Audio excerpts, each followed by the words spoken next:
Dosa Yehuda telah tertulis dengan pena besi yang matanya dari intan, terukir pada loh hati mereka dan pada tanduk-tanduk mezbah mereka sebagai peringatan terhadap mereka. Mezbah-mezbah mereka dan tiang-tiang berhala mereka memang ada di samping pohon yang rimbun di atas bukit yang tinggi, yakni pegunungan di padang. Harta kekayaanmu dan segala barang perbendaharánmu akan kuberikan dirampas sebagai ganjaran atas dosamu di segenap daerahmu. Engkau terpaksa lepas tangan dari milik pusakamu yang telah kuberikan kepadamu, dan aku akan membuat engkau menjadi budak musuhmu di negeri yang tidak kau kenal. Sebab dalam murkaku api telah mencetus yang akan menyala untuk selama-lamanya. Beginilah firman Tuhan. Terkutuklah orang yang mengandalkan manusia, yang mengandalkan kekuatannya sendiri, dan yang hatinya menjauh daripada Tuhan. Ia akan seperti semak bulus di padang belantara. Ia tidak akan mengalami datangnya keadaan baik. Ia akan tinggal di tanah angus di padang gurun, di negeri padang asin yang tidak berpenduduk. Diberkatilah orang yang mengandalkan Tuhan, yang menaruh harapannya pada Tuhan. Ia akan seperti pohon yang ditanam di tepi air, yang merambatkan akar-akarnya ke tepi batang air, dan yang tidak mengalami datangnya panas terik, yang daunnya tetap hijau, yang tidak khawatir dalam tahun kering, dan yang tidak berhenti menghasilkan buah.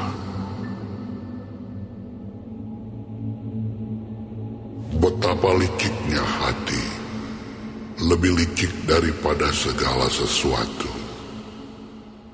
Hatinya sudah membatu, siapakah yang dapat mengetahuinya? Aku, Tuhan, yang menyelidiki hati, yang menguji batin untuk memberi balasan kepada setiap orang setimpal dengan tingkah langkahnya, setimpal dengan hasil perbuatannya. Seperti ayam hutan yang mengerami, yang tidak ditelurkannya, demikianlah orang yang menggaruk kekayaan secara tidak halal. Pada pertengahan usianya, ia akan kehilangan semuanya. Dan pada kesudahan usianya, ia terkenal sebagai seorang bebal. Takhta kemuliaan, luhur dari sejak semula, tempat bait kudus kita. Ya pengharapan Israel, Tuhan, semua orang yang meninggalkan Engkau akan menjadi malu. Orang-orang yang menyimpang daripadamu akan dilenyapkan di negeri, sebab mereka telah meninggalkan sumber air yang hidup, yakni Tuhan. Sembuhkanlah aku, ya Tuhan, maka aku akan sembuh. Selamatkanlah aku, maka aku akan selamat. Sebab Engkaulah kepujianku.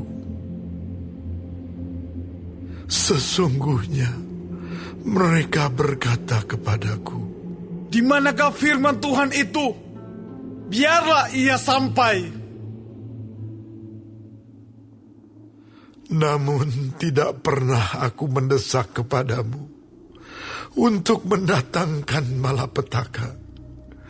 Aku tidak mengingini hari bencana. Engkaulah yang mengetahui apa yang keluar dari bibirku. Semuanya terpampang di hadapan matamu. Janganlah engkau menjadi kedahsyatan bagiku. Engkaulah perlindunganku pada hari malapetaka. Biarlah orang-orang yang mengejar aku menjadi malu. Tetapi janganlah aku ini menjadi malu. Biarlah mereka terkejut. Tetapi janganlah aku ini terkejut. Buatlah hari malapetaka menimpa mereka, dan hancurkanlah mereka dengan kehancuran berganda. Beginilah firman Tuhan kepadaku. Pergilah engkau dan berdirilah di pintu gerbang anak rakyat, yang dilalui keluar masuk oleh raja-raja Yehuda, dan di segala pintu gerbang Yerusalem.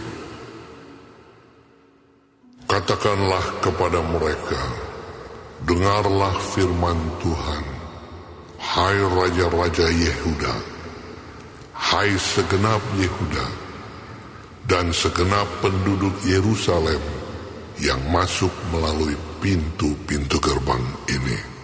Beginilah firman Tuhan. Berawas-awaslah demi nyawamu. Janganlah mengangkut barang-barang pada hari Sabat dan membawanya melalui pintu-pintu gerbang Yerusalem. Janganlah membawa barang-barang dari rumahmu keluar pada hari Sabat. Dan janganlah lakukan sesuatu pekerjaan. Tetapi kuduskanlah hari Sabat seperti yang telah kuperintahkan kepada nenek moyangmu. Namun mereka tidak mau mendengarkan dan tidak mau memperhatikannya, melainkan mereka berkeras kepala sehingga tidak mau mendengarkan dan tidak mau menerima teguran. Apabila kamu sungguh-sungguh mendengarkan aku, demikianlah firman Tuhan, dan tidak membawa masuk barang-barang melalui pintu-pintu gerbang kota ini pada hari Sabat, tetapi menguduskan hari Sabat dan tidak melakukan sesuatu pekerjaan pada hari itu, maka melalui pintu-pintu gerbang kota ini akan berarak masuk raja-raja dan pemuka-pemuka yang akan duduk di atas tahta Daud dengan mengendarai kereta dan kuda. Mereka dan pemuka-pemuka mereka, orang-orang Yehuda dan penduduk Yerusalem, dan kota ini akan didiami orang untuk selama-lamanya. Orang akan datang dari kota-kota Yehuda dan dari tempat-tempat sekitar Yerusalem, dari tanah Benyamin dan dari daerah bukit, dari pegunungan dan dari tanah Negeb, dengan membawa korban bakaran, korban sembelihan, korban sajian dan kemenyan, membawa korban syukur ke dalam rumah Tuhan. Tetapi apabila kamu tidak mendengarkan perintahku untuk menguduskan hari Sabat dan untuk tidak masuk mengangkut barang-barang melalui pintu-pintu gerbang Yerusalem pada hari Sabat, maka di pintu-pintu gerbangnya aku akan menyalakan api yang akan memakan habis puri-puri Yerusalem dan yang tidak akan terpadamkan.